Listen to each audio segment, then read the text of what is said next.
How much? How much you gotta spend? Frank, this is more than a month's salary. Out here, it is all about our hustle. You really have to take us to the station. We're everywhere. We have been everywhere for a really long time.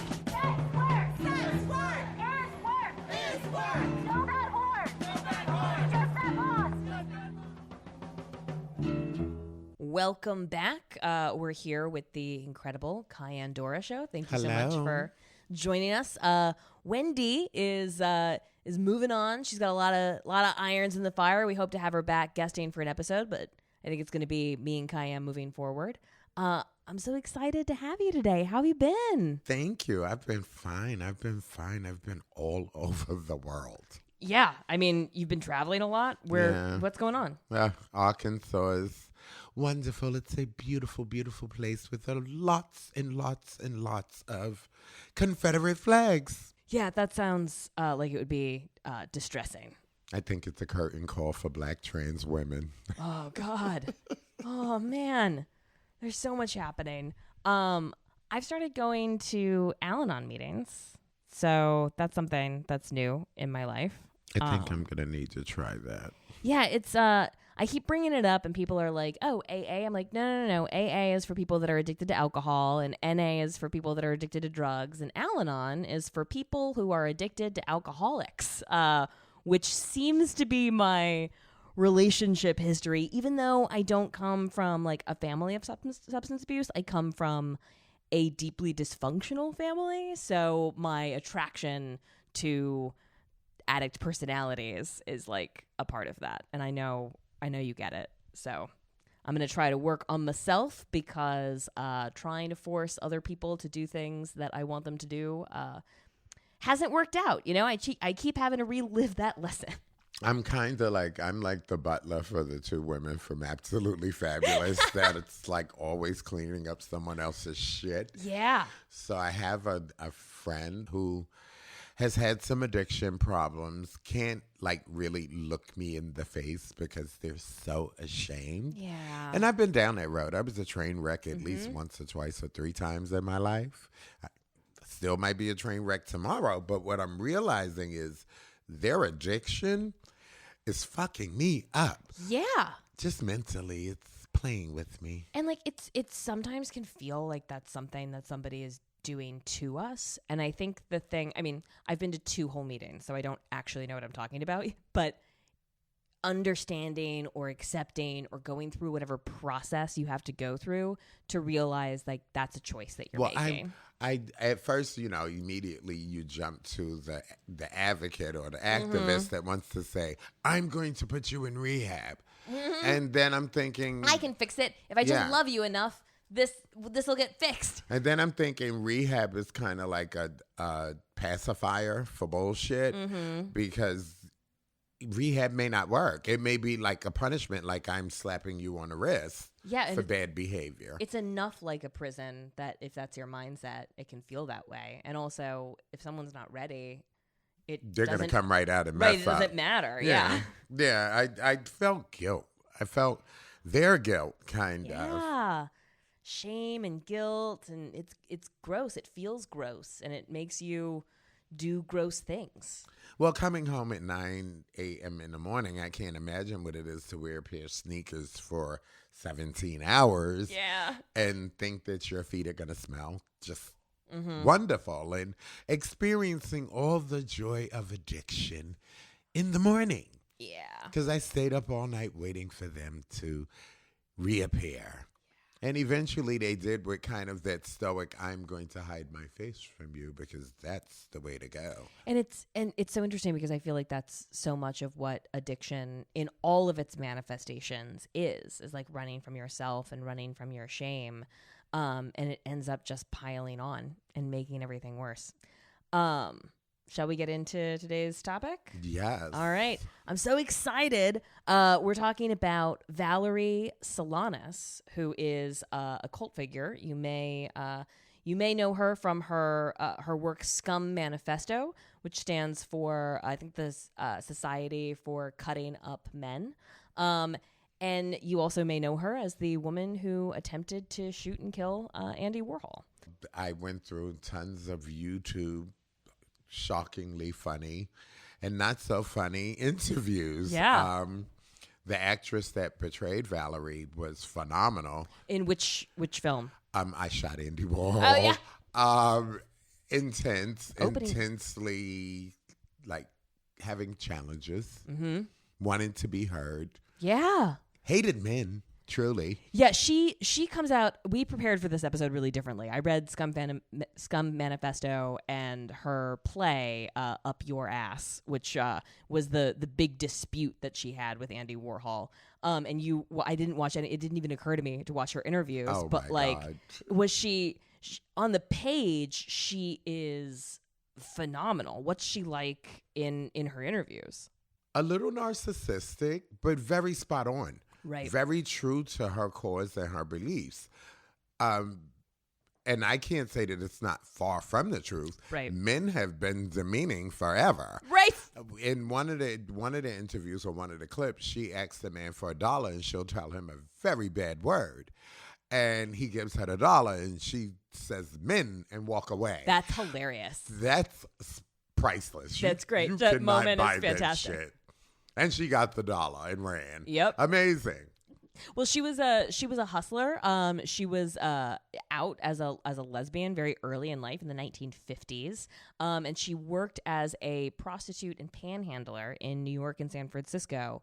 And that's what her play, Up Your Ass, is about. It centers a hustler who is working as a prostitute and also panhandling. Well, go ahead. I'm sorry. No, you're fine. It was during a time where Andy Warhol himself was kind of prostituted and pimping the artists. Yes. What was his name? Jack Queen? Or And so it fell at a time where Andy was doing this to somebody else and kind of using her in a way that she didn't want to be used. Well, she felt used in a lot of different ways. And one of the things that really struck me about the SCUM Manifesto is like her vitriol and her hatred for men specifically and individually and also as a unit feels like something only an old pro really gets. Like to be able to get that up close to the rot at the center of like toxic masculinity is something that I think like sex workers are at the front lines of seeing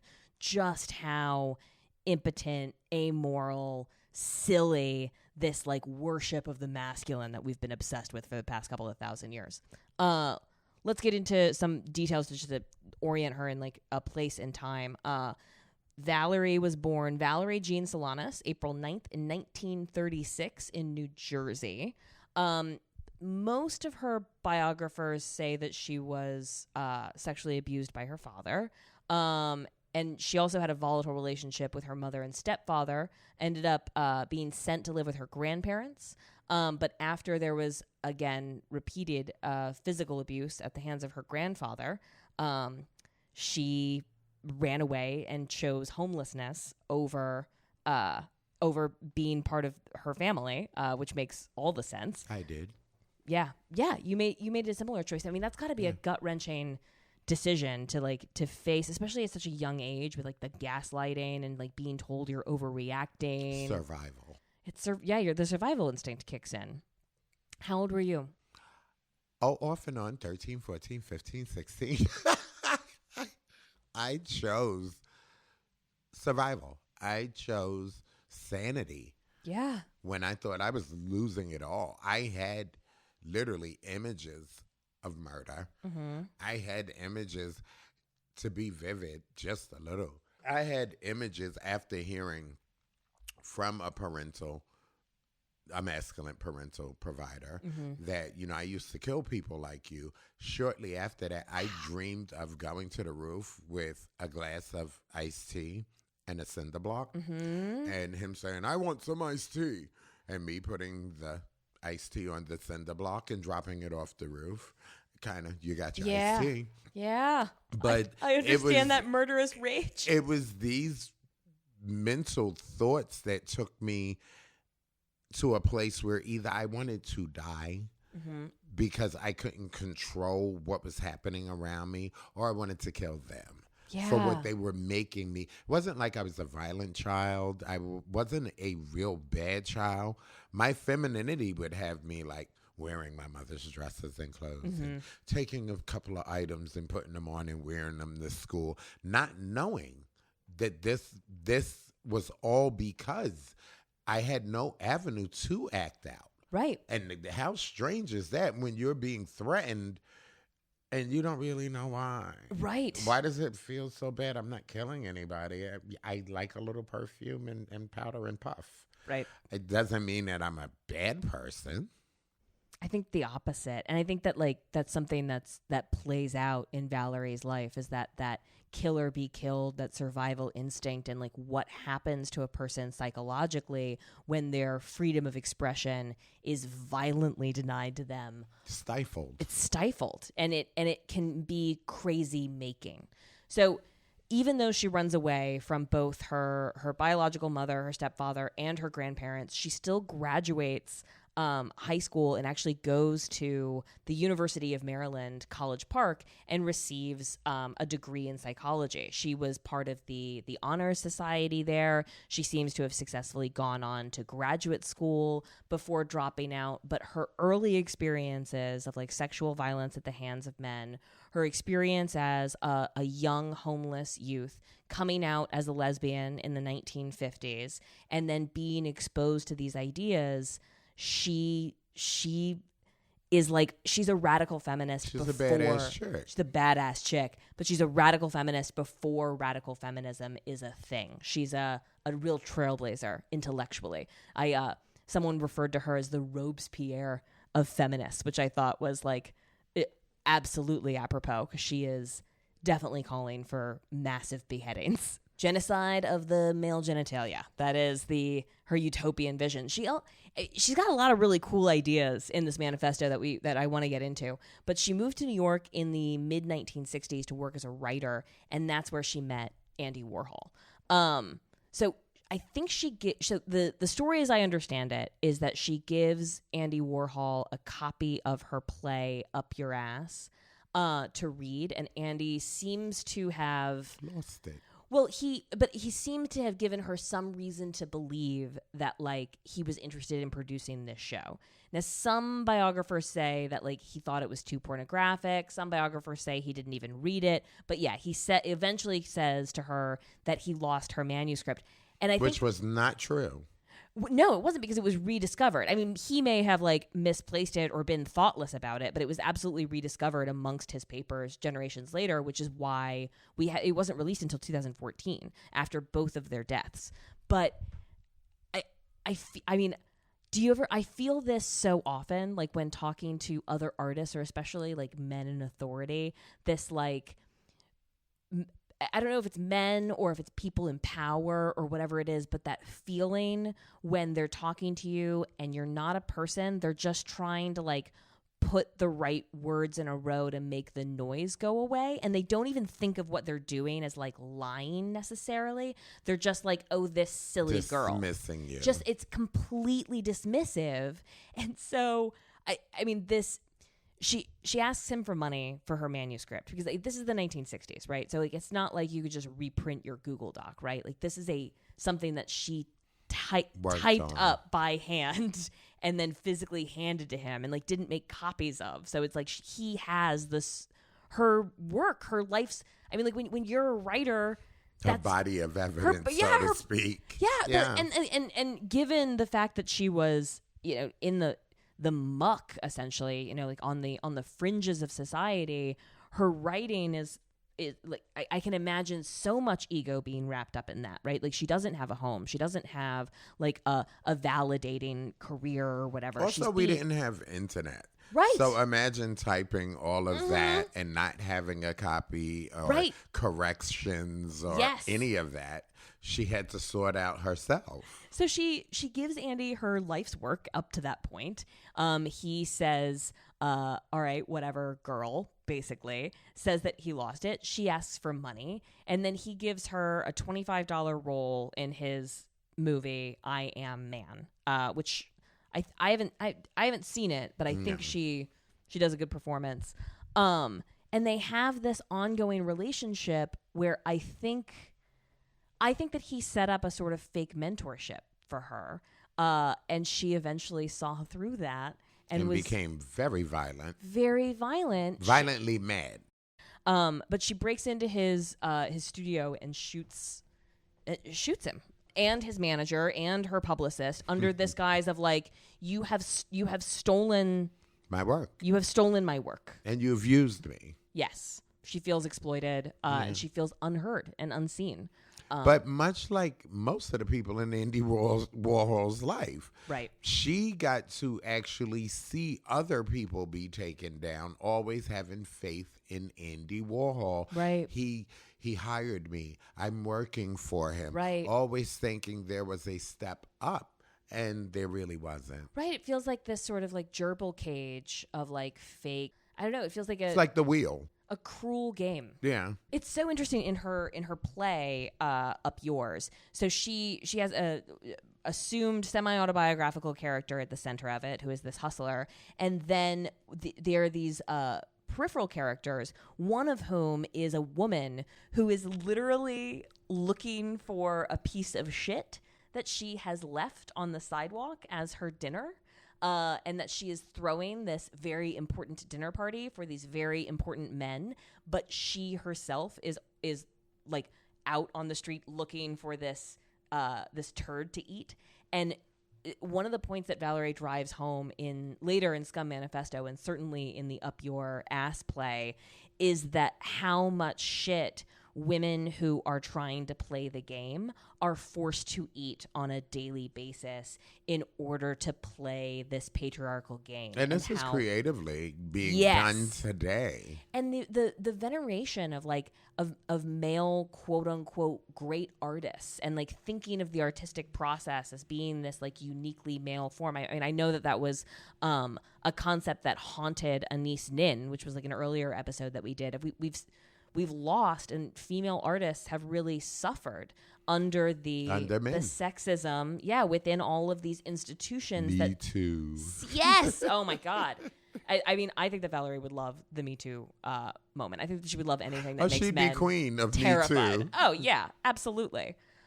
I also found it interesting that in the Scum Manifesto, she talks about scum girls as being like this secret army of women that are undermining institutions and committing.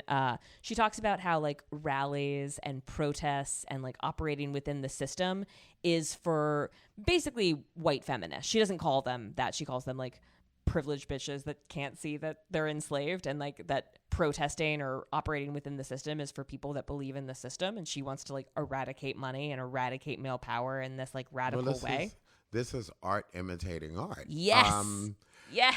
The American Horror Story just did this scenario. They just did the Scum Manifesto. That's fantastic. I mean, righteousness is a hell of a drug, but I wouldn't have Solanas any other way. Like she commits this violent act, which ends up serves her sort of well in that like it, as the woman that tried to kill it. Yeah, it promotes her cause. Yes. So Scum Manifesto takes on this new sort of like cult personality life. And now here we are in 2018 talking about her work, talking about her ideas, and talking about the threads of those ideas that had a life past. I mean, like she became homeless at 13, and I don't think that she ever like rose above that except when she was institutionalized. I mean, she died from not influenza, but tuberculosis. Maybe tuberculosis in San Francisco as part of. She died in the Tenderloin district of San Francisco at the age of 52 in April 25th, 1988, of pneumonia in the Bristol Hotel after living in the Chelsea Hotel in New York when it was as part of an artist community. And after the murder attempt, it did in fact propel her into the kind of public spotlight that gave her ideas life. So I mean, like, I don't think shooting the people that wrong you in the arts is like the way to go. And also, this woman was not seen and heard in her lifetime and took this act of extreme desperation to try to promote what she saw as this like Cassandra figure and achieved that goal. And it's hard not to give an old pro props for that. Now, I almost got chills because a young man named Roby from Webster Hall gave me 2 weeks in the Chelsea Hotel. Oh. I want to know if I stayed in her room. But he gave me this room because I was homeless. I was going through a lot. Yeah. Some certain people knew that I was homeless. Flawless Sabrina knew I was homeless and guided me anytime I needed. But Roby had paid for this room for me or gave me a credit card. Also, I could go to the restaurant downstairs and eat lobster, whatever I wanted. But at that time, I kid you not, Chelsea Hotel saved my life. And Chelsea Hotel has been a godsend for so many artists. Like, I mean, Patti freaks Smith. and geeks. And Yes. Like Patti Smith's time period there, Valerie Solanas' time there. I know that there are artists that are still there today.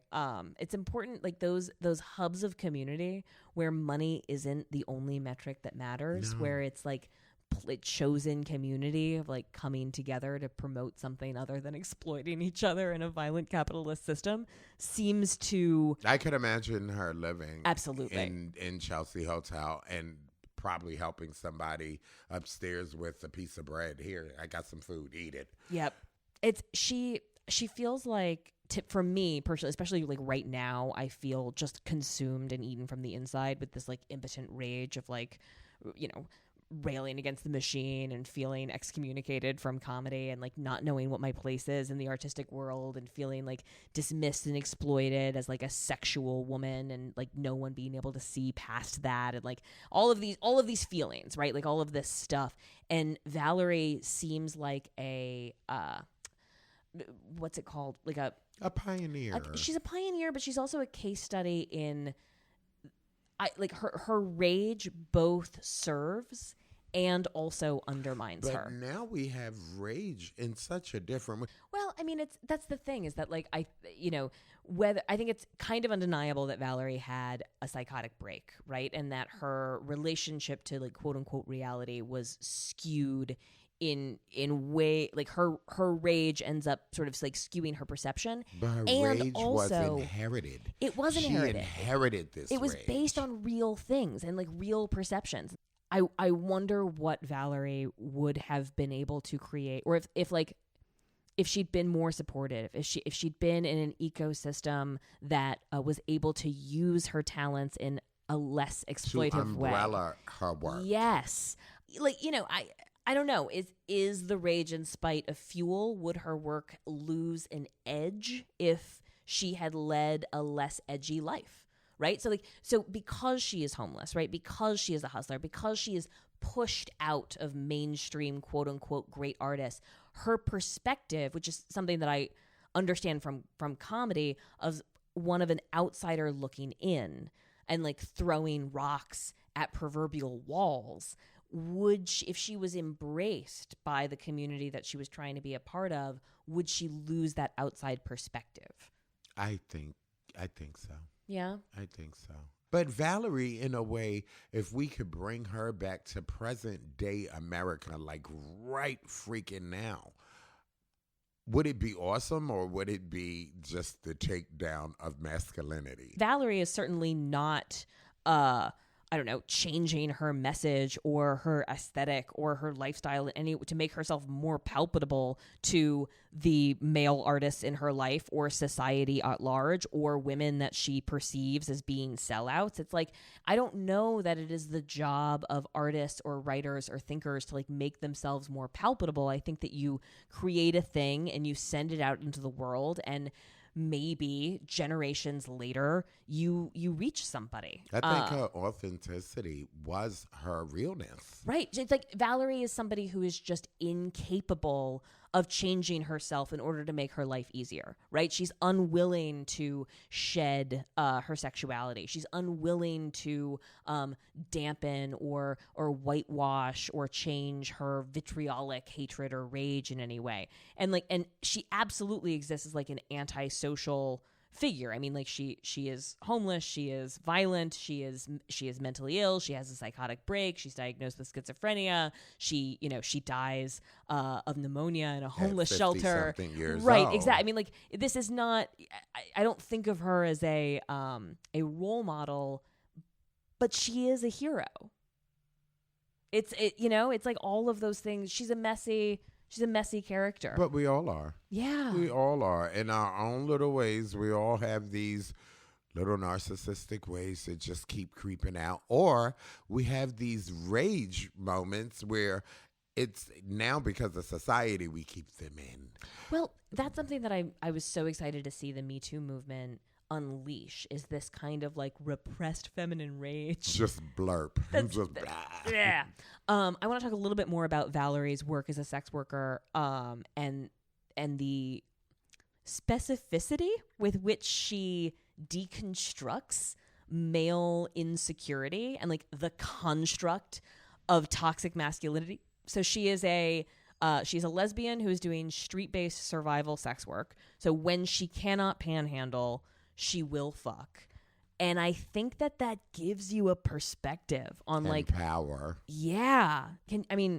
That's closer to your experience than it is to mine. I mean, I feel like I saw through male insecurity a little bit, but not to the extent that Valerie did, because it's just a kind of up closeness that I don't know. There were too many social niceties. There was too much pomp and circumstance around my appointment. I remember one time on a podcast you said it's so empowering strapping one on and getting a guy.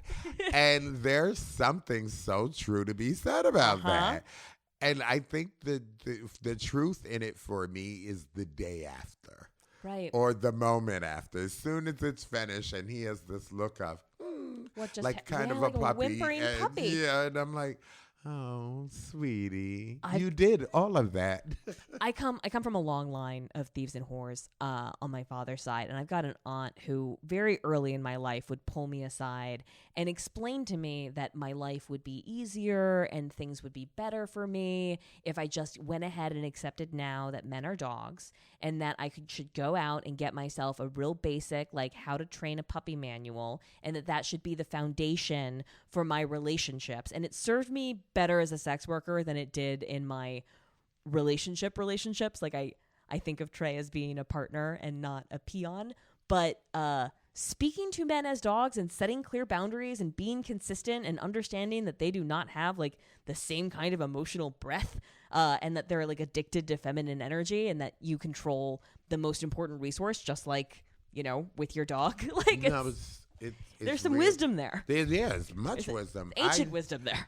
And I think that's something that Valerie hits on, and I think that's a perspective that unites sex workers, and this might be a little bit of a stretch, but like a huge chunk of women, of like being able to, especially in those like post-coital moments or in like the throes of passion where you see this like deep vulnerability. Yeah, this deep well of need in the masculine, and this like reaching this grasping energy that seeks to like consume the feminine, and also the impotence of that. Like that's, we are not in fact selling our body. We are renting our time. And at the end of a session, it's not like any of our clients have walked away with a piece of ourselves, but they've left pieces of themselves on the floor. And that kind of, I don't know. I think there's something profound there, that reading the SCUM manifesto as a sex worker, I was like, I think that she is speaking a kind of truth about the fundamental relationship between masculine and feminine in this society that is worth re-examining. I've never felt dirty until I actually asked family for money. Right. But I felt very empowered by having a client that was a male who basically asked me to do it all. Right. And I walked away clear-minded and free, opposed to family who's going to tell everybody and their mother and degrade you and put you down.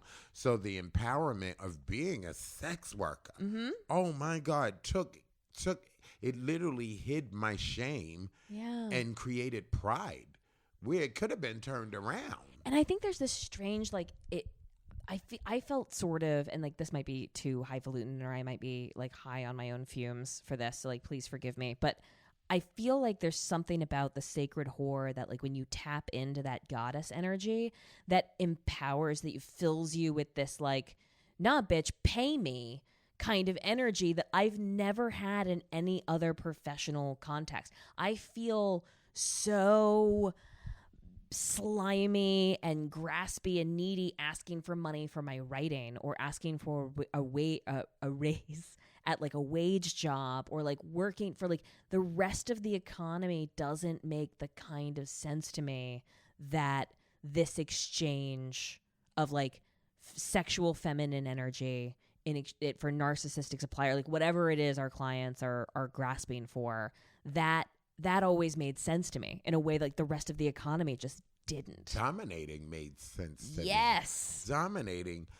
Valerie had this kind of male persona, this kind of real raw kind. It was just the anger that looked good. Oh, yeah. That in some of her interviews, burns. It almost like you almost want to hug her because, damn it, yes, right. bitch, do it. Yes. And there's something, she does something in SCUM Manifesto that I think it gets overlooked because it strikes people as being like transparently ridiculous until like you think about it for a second. But she describes men as being like deformed women, right? I don't know if you know the concept of like penis envy that like Freud was out there, right? But it's like, who gives a shit about an erection and your ability to write your name in the snow?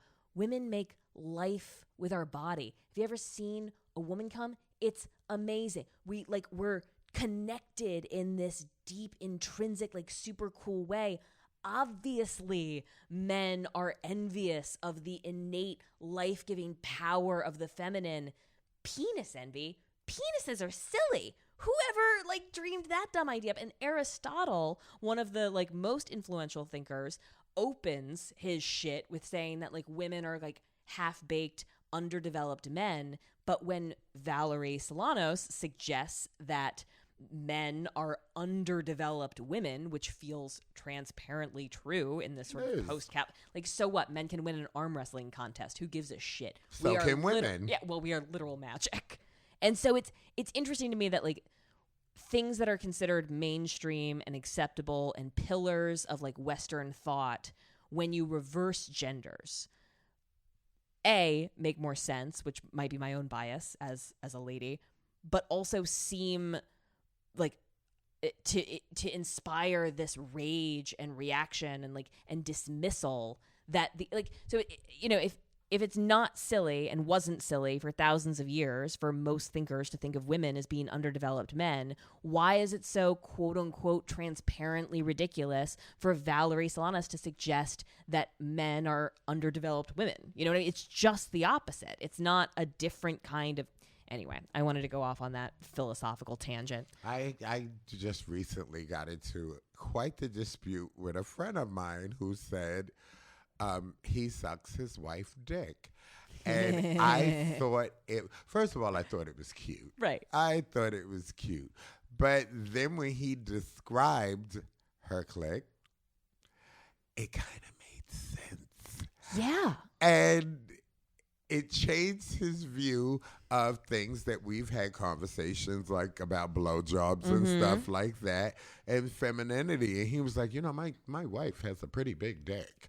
And it didn't really dawn on me until one day she showed me and I was like, I said, now I get it. Now I get it. Okay, I was mad at him at first, but now Are you appropriating? No, you're just using the right words to describe a real thing that's happening. And it just opened up the door to their relationship having a normality for him to be able to not only accept but recognize all of her female parts and enjoying them and describing in a way where men would not. But I had this conversation with a whole bunch of men that were pissed the fuck off that I said that. It's was weird. like, I will never eat a pussy again. And I said, oh, but darling, you will. It's weird how emotional and reactive men are when you say things they don't like. It's weird. It's almost like they've been projecting that emotionality onto us for thousands of years. Speaking of projecting emotionality, you watched a bunch of Valerie's interviews on the internet. God, yes. What did you see? Like, oh my God! So this interviewer named Paul starts out degrading her. Yeah. Starts out calling her, masculine and a dyke. And then let me guess, he has the nerve to be upset that she's like. Did he have that like classic abuser of like, why are you so upset? Why are you overreacting? Why do you have to be so emotional? Yeah, he was very, very condescending, which made Valerie get up and chase him and jump on his back. Yes! Now that's an interview. Because we like when you're talking about homeless people have no fucks to give, right? Your thin veil of civility or your dumb rules about like what's acceptable or what's not acceptable or what side of the plate the fork goes on. Like when you're talking to somebody who is brushed up against survival, like they're gonna fucking cut you. And like, he's slightly beautiful. He's slightly cunty in his interviewing technique. So here you have the really hard and laid back Valerie smoking a cigarette and very stoic. So hot. And you have this pompous asshole interviewing her and basically pointing out her masculine ways. She lost it in a good way. It was literally a chase with security and everything trying to get her off him. Yeah, that's great. And there are like several interviews. There's a part where her landlord, she's coming in the building and the landlord like tells her she wants her rent and she tells her to come get it, but the landlord is in a wheelchair. It's hilarious. It's God. Come up the stairs. This is a woman that gives no fucks about your dumb rules. And it's like, and she's taken herself so far out of like, I think civility can kind of be a blinding thing. I think we've talked about. I think she would be a tool today for so many young women going through gender identity, needing that strong role model to tell them it's okay when your families fail you. Right. Here is somebody that's going to stand right by you and say, but fuck you, fuck them, fuck them in the ass. Yeah. I love Valerie's fuck you, watch this energy, right? I respect her as a provocateur, as a radical thinker, as a writer, as somebody who's just throwing rhetorical rocks at proverbial walls. And I think that her status as a homeless person, as a social reject, as somebody living on the fringes, gives her this maybe animalistic energy, but I mean, she is calling bullshit on the bullshit. Also a visionary. Yes. Oh my God. She in a time before this time speaks for what's going on today. Absolutely. She's like almost clairvoyant in some of she talks about automation in SCUM manifesto. She talks about IVF. She is anticipating a lot of technological advances and how they relate to sort of like gender politics way before its time. There's one fact that I stumbled on about her life that I think says so much about Valerie's psychology, the family that she comes from, the society that she lives in, because we only have 3 pieces of her work. We have SCUM Manifesto, we have Up the Play, Up Your Ass, and then we have like an essay for young women on how to achieve the leisure class, which is this brilliant piece of satire that she writes. And we could have more of her work because she wrote furiously. She was this tireless artist, just typing away in whatever room that she could on this typewriter that she both like resented and adored.